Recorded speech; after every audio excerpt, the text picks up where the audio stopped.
Hello guys, আজ আমি Buxa tiger রিজার্ভের চিপড়া হ্যাঙ্গিং ব্রিজে যাচ্ছি। ব্রিজটা অনেক পুরনো, অনেক সুন্দর। অনেক পুরনো হওয়া সত্ত্বেও এখনও ব্রিজটা অনেক ভালো আছে। বাট সেই জায়গাটায় যেতে হলে আমাদের একটা ফরেস্টের মাঝখান দিয়ে যেতে হবে। তো খুব অ্যাডভেঞ্চার একটা জার্নি হতে চলেছে আজকে। তো সেই রাস্তায় মাঝে মাঝে বাঘ হাতি বেরিয়ে পড়ে, তো আমাদের খুব সাবধানে যেতে হবে।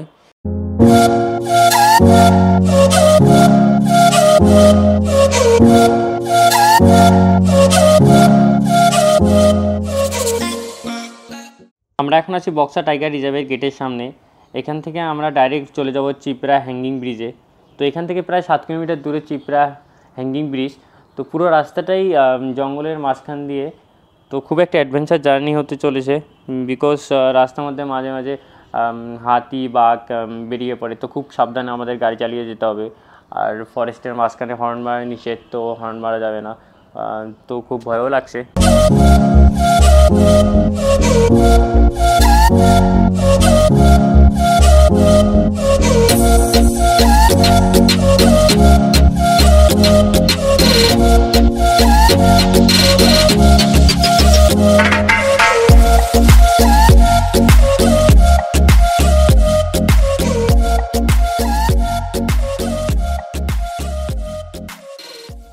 খুবই ভয়াবহ রাস্তা, কখন হাতি বেরোবে পারে তার ঠিক নেই।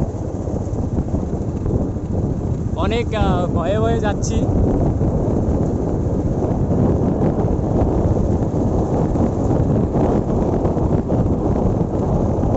এখানে হাতির পটি।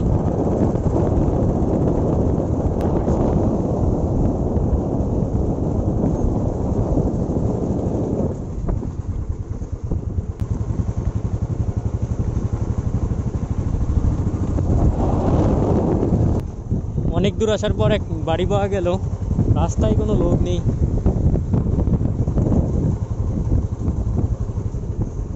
রাস্তা একদম খালি।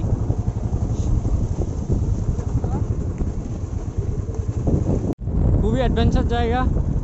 তো বন্ধুদের সঙ্গে আসলে এখানে খুবই মজা পাওয়া যাবে ঘুরে। বাট খুব ভয় লাগছে। আমাদের এখনও 5 কিলোমিটারের মতো যেতে হবে এই জঙ্গলের রাস্তা দিয়ে। এই রাস্তার মধ্যে না কোনো লোক আছে।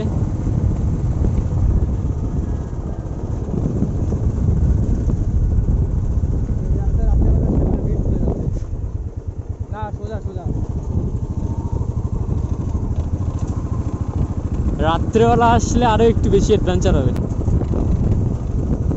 জানি না সামনে কি হবে এখনো।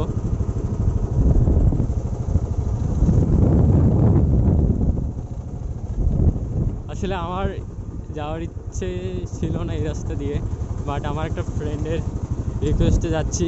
বাট খুব ভয় লাগছে। তো আপনাদেরকে সাজেস্ট করবো, তোমরা কখনো ফ্রেন্ডের কথা শুনে এরকম রাস্তা দিয়ে যেও না। খুবই ভয়ানক, খুবই ভয় লাগে। কখন কি বেরোয় আছে রাস্তা দিয়ে, ও মাই গড।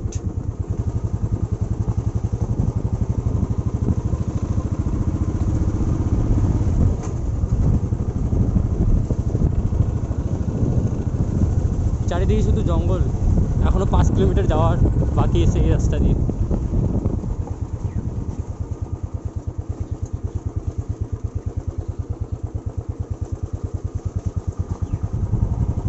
রাস্তা তাড়াতাড়ি শেষ হচ্ছে না, কি করব, বেশি স্পিডে দিতে পারছি না, স্লিপ খেয়ে যাবো নাহলে।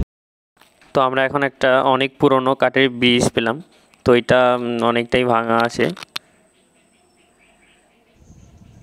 খুব সুন্দর একটা ভিউ।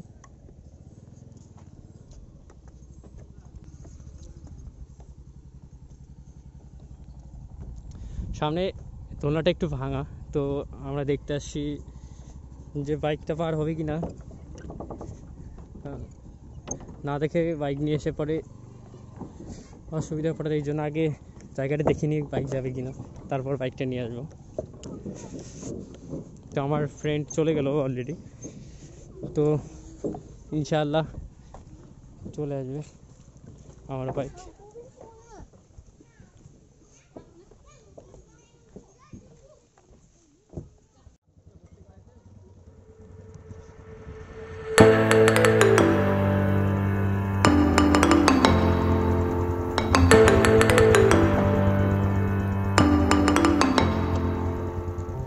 রাস্তা এখানে প্রচণ্ড ভাঙা, ব্রিজটা কাঠের ব্রিজ, অনেক দুর্বল সেতু, কষ্ট করে পার হলাম আমরা সবাই। তো আমরা এখন ব্রিজ পার করলাম, তো এখন এখান থেকে চলে যাব। এখান থেকে আরেকটা ঝুলন্ত ব্রিজ আছে, সেখানে আমরা এখন রওনা দিব। বেশি লেট না করে রওনা দিচ্ছি তাহলে আমরা। তো আমরা এখন মোড়ে আসলাম। এই রাস্তা দিয়ে গেলে আমরা পাহাড়ের ভিতরে যাবো, আর এই রাস্তা দিয়ে গেলে আমরা হচ্ছে আর একটা ঝুলন্ত ব্রিজে যাব। সাইড দিয়ে কারেন্টের কাঁটাটা দেওয়া আছে, যাতে ফরেস্ট থেকে কোনো জীবজন্তু যাতে বাইরে চলে না আসে। এখানে আদিবাসীদের ঘর আছে, এখানে থেকে হচ্ছে যাতে জীবজন্তু যাতে ফরেস্ট থেকে বাইরে চলে না আসে তার জন্য পাওয়া যায়। এখানে ফরেস্টের লোক থাকে।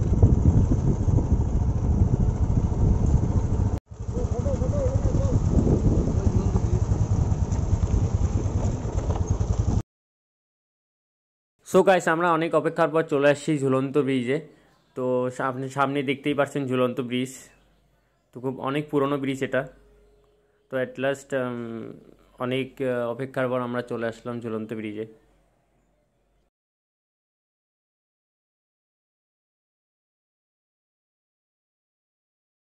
নদীর ওপারে দাঁড়িয়ে আছে আমাদের গজরাজ, ওখানে বাধা আছে, ফরেস্ট ডিপার্টমেন্ট থেকে ওখানে রাখা আছে। তো এই ব্রিজে গাড়ি নিয়ে যাওয়া যাবে কিনা সেটা আমি জানি না, বাট এই জন্য জিজ্ঞেস করতে আসলাম।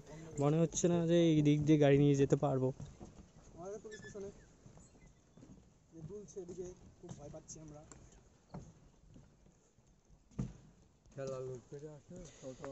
এখান দিয়ে বাইক নিয়ে যাওয়া যায়, বাট দোলাটা খুব তুলছে, তো খুব ভয় লাগছে যে বাইক দিয়ে যাবো কি না।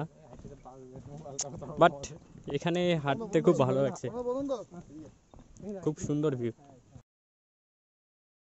সামনে আমাদের গজরাজ, ওখানে খাওয়ার জন্য সব কিছু দেওয়া আছে, ওখানেই থাকে সারাদিন।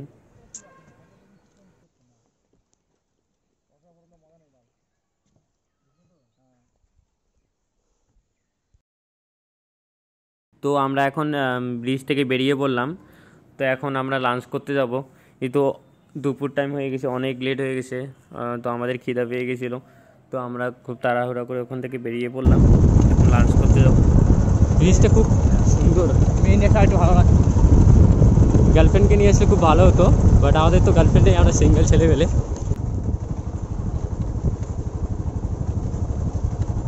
আমরা এখন ফরেস্ট থেকে বেরিয়ে পড়লাম। তো আজকের ব্লগটা এখানেই শেষ। সবাই ভালো থাকো, সুস্থ থাকো, সেফ থাকো।